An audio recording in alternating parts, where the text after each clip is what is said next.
question box all later. Okay, we're going to start working on tripod stuff tonight. So the last few weeks we worked on 2-on-1. Before that before the break we did a lot of 1-on-1. Okay, we're going to be moving into tripods. I just kind of want to talk about the structure of our tripod a little bit and a few things to keep in mind. And then we're going to actually practically do it. Okay, Jamie, can I borrow you? Chip, can I borrow you? Jessica, can I borrow you? And Sharky, can I borrow you? Okay. Oh, looks like I did that on purpose. These four were aligned last year, so it's like a little reunion. Okay, one of you is going to be a jammer, so just okay, so proper structure of the tripod. Okay, we use braced arms at the back.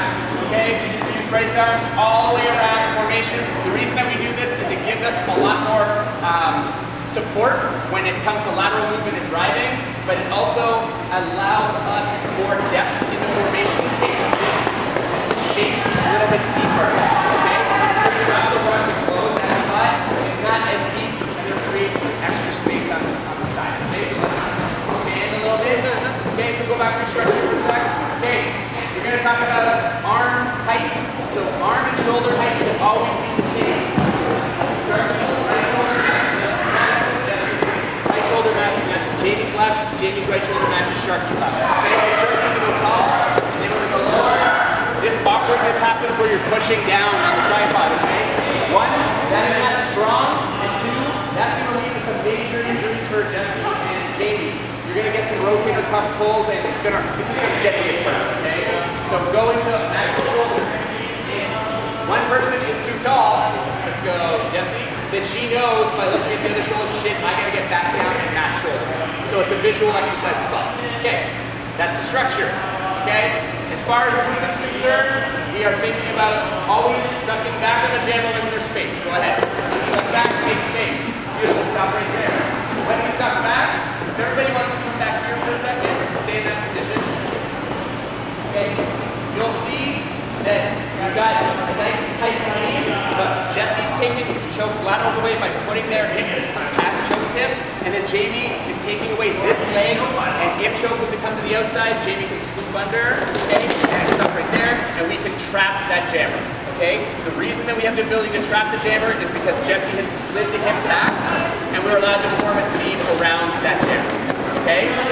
So, when you're in your tripod, go back and do it for a second. You're thinking about matching shoulder heights, you're thinking about sucking back, and you're thinking about making sure that one hip, usually the one that's going to be, if we're trying to trap to the outside, it'll be the inside blocker, flip for the inside, go ahead. So here, Jamie would put themselves there. You always want to hip past, okay? Cool. Let's come back to the middle for a second.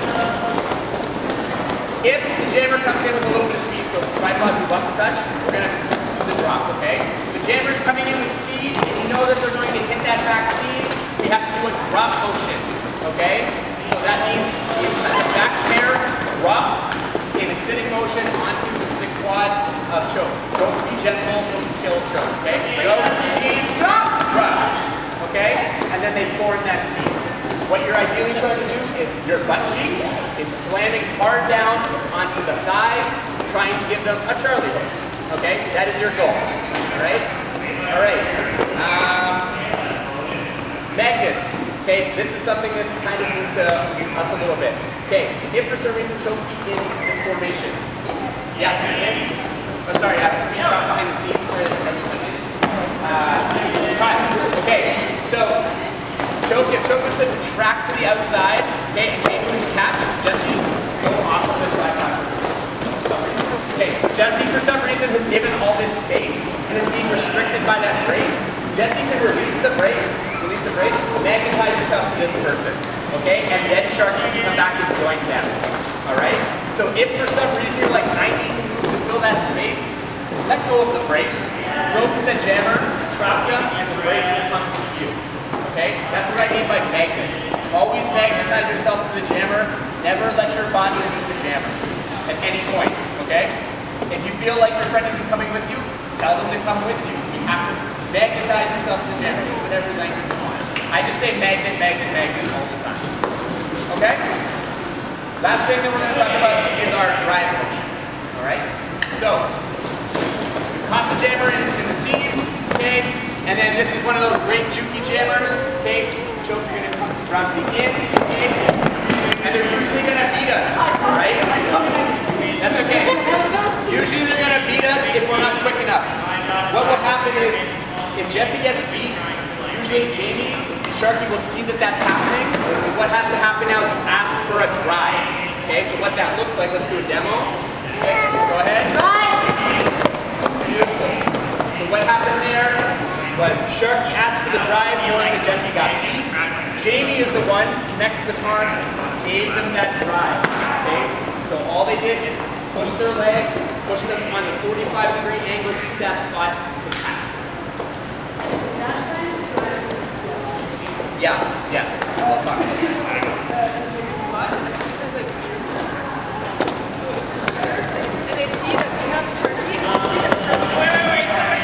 and I see that Sharky pretty much like passed this is really what I'll start. Because by the time that we actually push, we're going to meet the jammer. Right. Like, if we finish it, like, until it happens to cover it, and you have 15 hands, so usually I will get the inside and the right. Yeah. And the reason that you're driving both people is, can I just borrow maybe a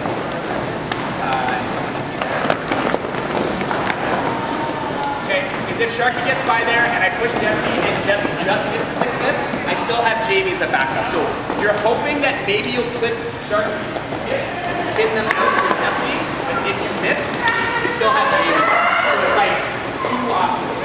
And that's why it's important to go 45, because that's the instances that you really do. I also like to, as soon as I move, I like to drag everybody with me. Like, it's kind of weird to be like, bye, everybody's just going to be like, happy we're stronger together, and don't bring Trinity to like, do like, solo, like, night when like, usually it's not going to work, and we're so like, people that are closer to the jammer right away, don't, like, just bring everybody with you. Yeah. And like, hold on. And last point I want to talk about, I know it's a lot of talking, but I want everybody to ingest this so they can think about it. Go back in your tripod, so you can drive. If you are being driven, so everybody here is on their 45, and their wheels are always ready to turn and be driven, okay? So if we were to drive Sharky, watch their feet, okay? So Sharky, turn the wheels, and then he drives, okay? So you got to turn and be accepting of it. If you get stiff or put your edges or your toe stops down, it is not going to work, okay? So that's why in formation, you're not going to see a lot of toe stops unless you're going the line. So use your little laterals when you're in a formation, always keeping your feet open. Keep your toe stops out of the mix unless you get to the line, then you can put them down. We need our wheels and our laterals open for drives. Okay? Cool. I know that's a lot to ingest, but let's work on it. I'll take a look, and I'll help individuals and groups as we go on. Go. So like,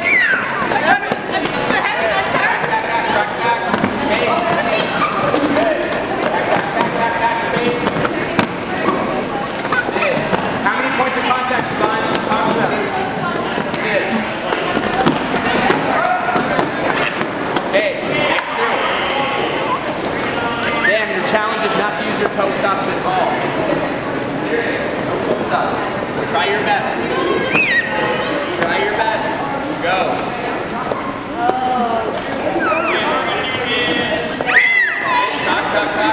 How many points of contact? How many points of contact? I'll start talk.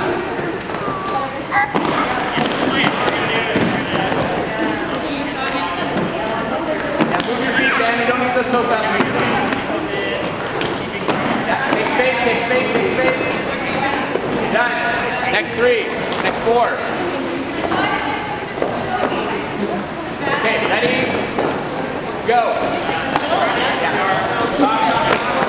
How many points of contact?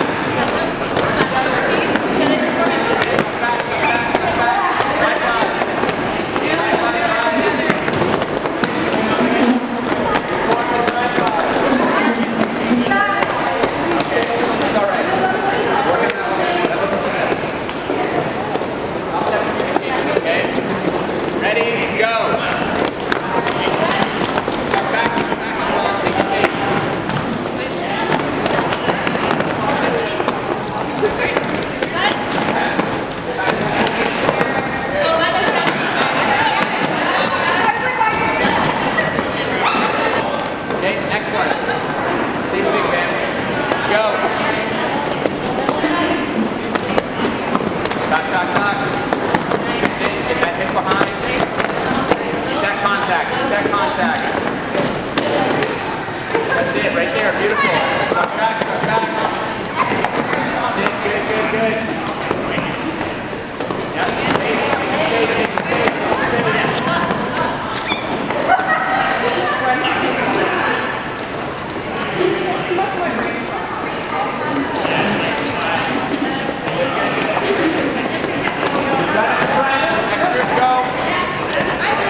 Grab some water.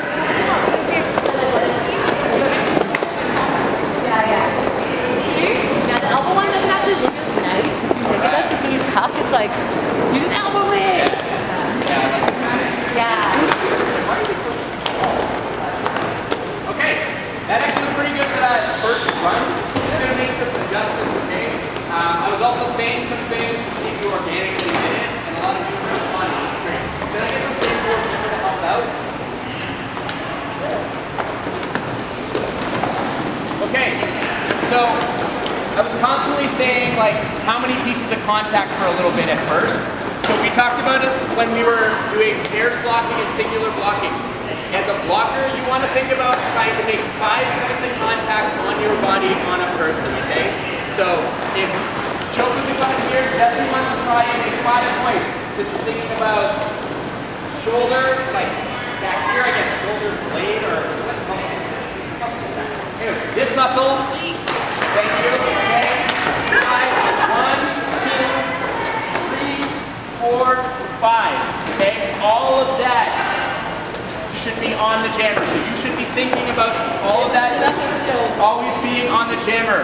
If you feel like one of those points of contact isn't there, you got to find a way to get that back on that person's body. Okay. So magnetize that part of your body to their body.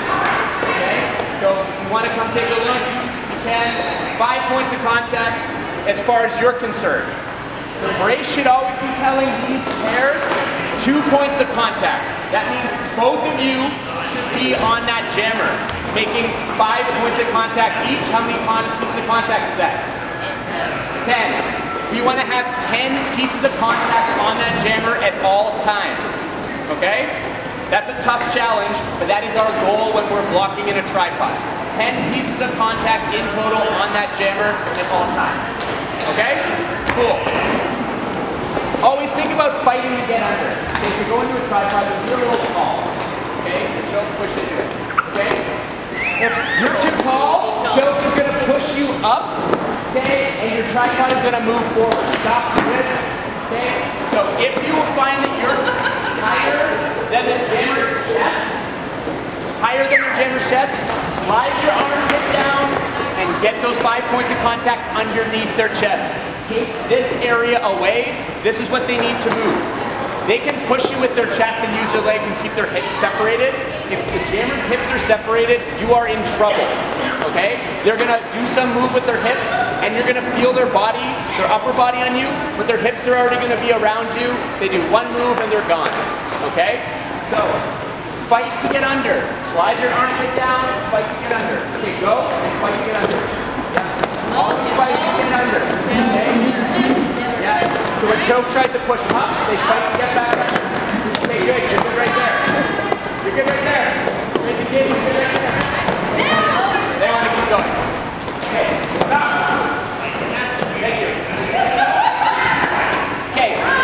Last piece of feedback is I want to talk about cuddling. Okay? If you were here last week, we worked on cuddling as a pair. I'm going to talk about how cuddling works in a tripod, and we're going to try it. Okay? So, get your tripod together for a second.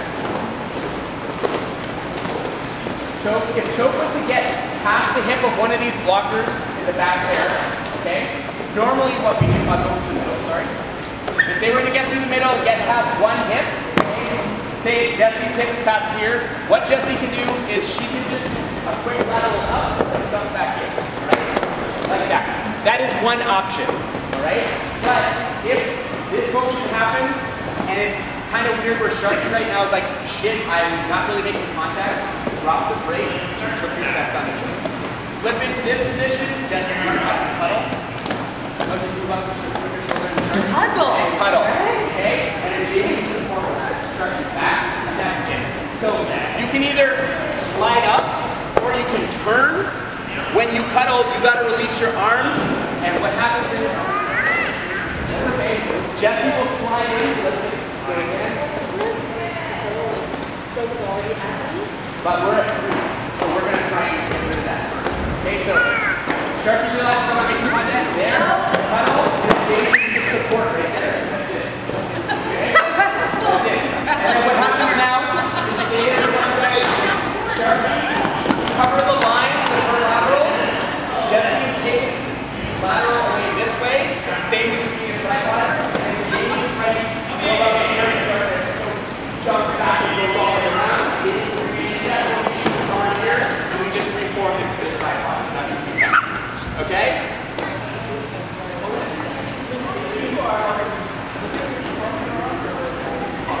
to always drop your arms because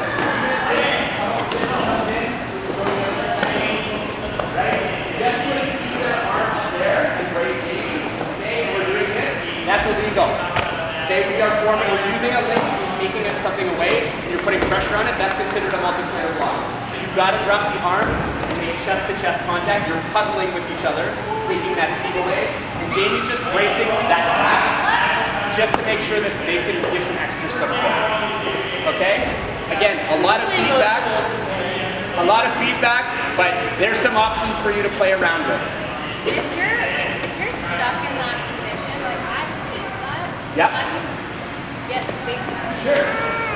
So go into it for a second. Okay? You're pushing, you're pushing, you're pushing. Sharky can slowly just turn.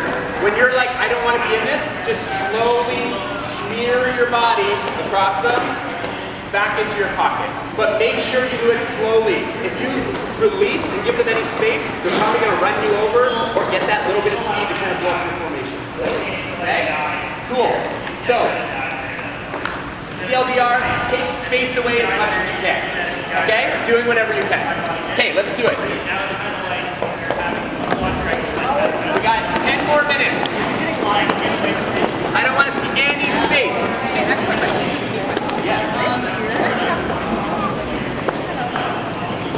Yeah. Kind of. Okay. Go ahead. We don't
So better thing to work on is start telling this person to turn their hips.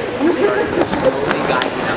So when you get to like about like big days, maybe the 12 to 15 range, 12 to 15 range, then you start saying you gotta get them out. Let's start slowly bringing them in rather than trying to run them out of the class. Okay? What happened?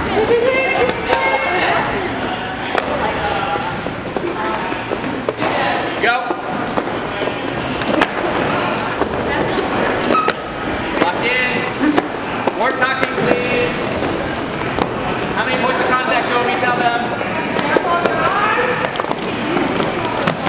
5? Is that okay? Yeah. Next settle back, lock yourself. No. They know they did it.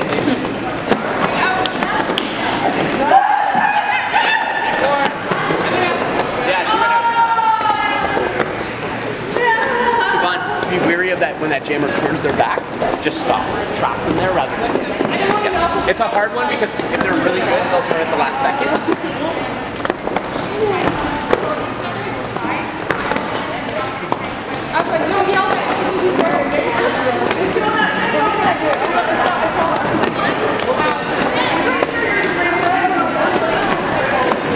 Good. Take space right away.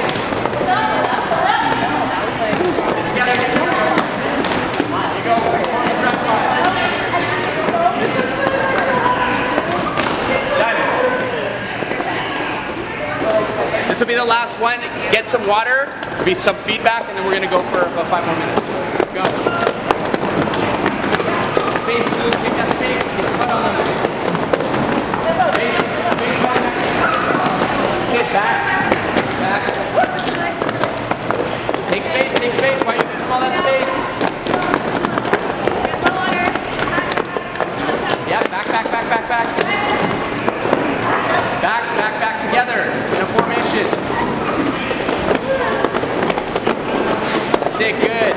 Now you're bringing them backwards. Good. Grab water.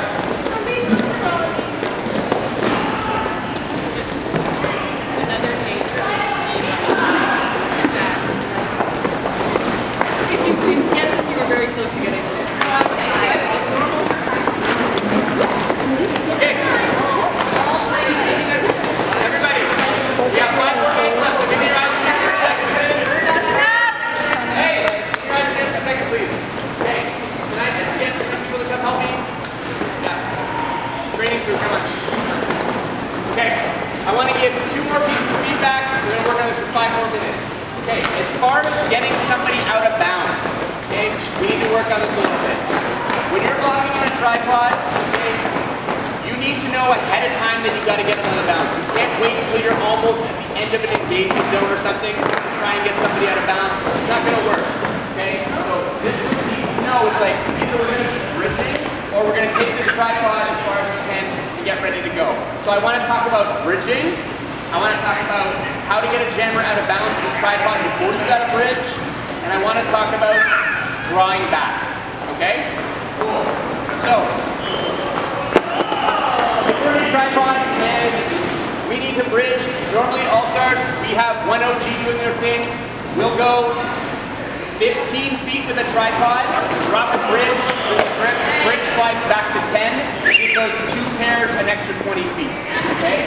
So the way that works is if we're in a tripod, okay, they're communicating that they need to bridge. Okay? What we gotta do is we gotta pass the jammer off to somebody first. Okay? So if Jamie's like on choke back in their pocket. There? Okay, so when you get to that area where you're like, we need to bridge, one person has to decide, you're like, I have the least amount of contact right now on that jammer, or I don't feel like I have the most. I'm gonna put you on that person. You gotta let them know. Jamie's like, hey choke, I'm gonna put them in your pocket, and then I'm gonna skedaddle, and I'm gonna get out of here. Don't just pass them off and run away. No, gradually put them on there, place them in a nice place, treat it like it's delicate if you need to, okay, whatever. Get them on there, and then move. Because if you're a dickhead and just like throw them on your friend and run away, the jammer's just gonna tear those 2 apart. Okay? So, yeah. Like freak out, and then the person who has the camera ends up being like, leaves. Yeah.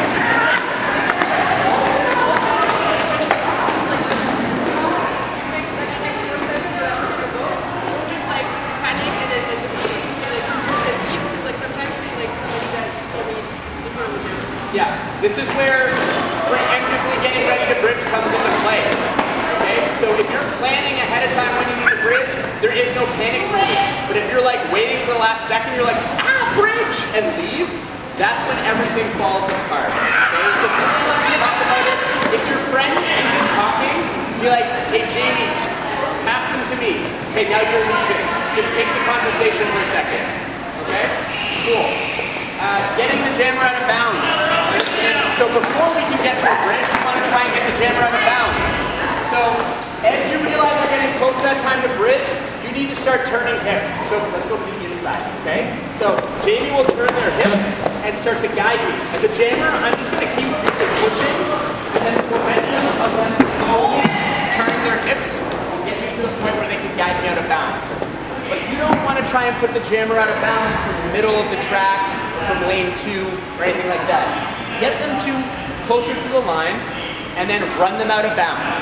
If it's a jammer that's super jukey and is going to pop back in and get their speed, trap them against the line.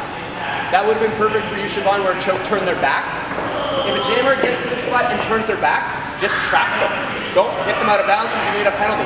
Trap them there. What are they going to do? They're stuck with their back to you. Okay? They have to literally bump themselves out of bounds and come back in. All right? They do that enough, they're going to get a penalty for that because that is illegal. Okay, last thing, drawbacks. Okay, so you've got me. You've got me over to the side. Decide to put me out of bounds, go ahead. Okay? Whoever has the most awareness to go back first is the one that's going back first. Okay? We don't have any system really about who goes back first, because if you get locked into a system, if that person doesn't go back, you will get upset. The one that's in front. The one that is in front that has position on the jammer, go back. Okay, if you're like, I have position, Choke just maybe went out of bounds, Jamie's not paying attention, Jesse's like, I'll go. Reform to the empty spots. So Jesse would come to the line into a butt. We have to have one brace first, and then fill in that extra butt. Actually, one butt or one brace. It doesn't matter to me how you set up. Actually, it's not being the brace because if I can come back, Jamie will start and if my camera can actually reach Right there. Jamie is still stuck, and then if Jesse ends up in the wall, whereas if Jesse comes back, you kind of like have a second set. Some cameras are super quick, and then you're like, off. This wasn't great for them to get out. Right. Last point, we're going to do some more. If you're worried about long drawbacks and everything getting messy, just do a short one and freeze the jammer. Okay? So we get to this position, and it's like, you know what? Okay, we have, Jesse can just do a short one right there, and the formation's together. Okay? If you're realizing that the jammers are beating you too quickly with re-entry, shorten it up, get a formation together rather than splitting up and coming back together like an accordion. Okay? Again, I know it's a lot of information, but you all know how to do this stuff. I'm just throwing out a bunch of stuff so you know what we got to work on. Okay, let's do 5 more minutes.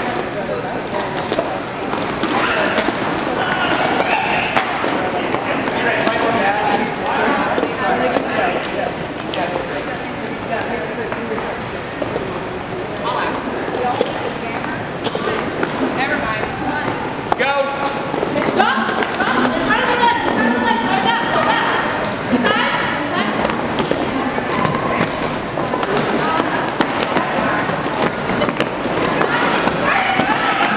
Get together! Get those arms out of it! Now you step down actually. Right. Okay, next group. She stepped down before you did. I mean, it was beautiful you cut before she did. I know. With her back foot. Good, lock in. Yeah. Talk about your bridging.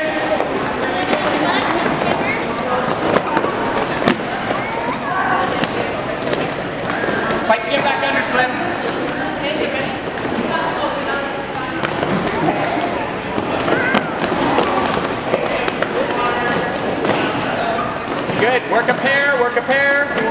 direction, please. Done. Go.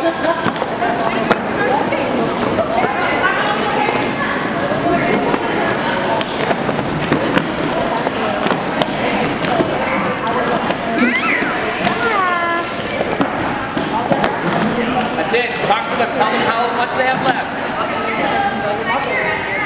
Work that pair right there, Obi. That's a good spot. 5 points. 5 points. Done. Vex, you don't need the bridge. No. Just 2 to 20 after that first bridge. Go.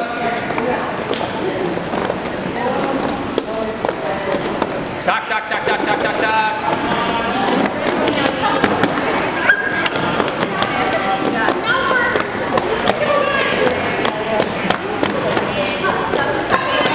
Keep those feet moving. Good. Space. Yeah, calm it down. Fight to get under, Blue. That's it. Beautiful. Good. Good coverage. Lock it back in.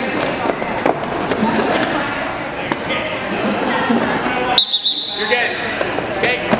This group, everybody else take a drink. Sorry, I should have told you ahead of time.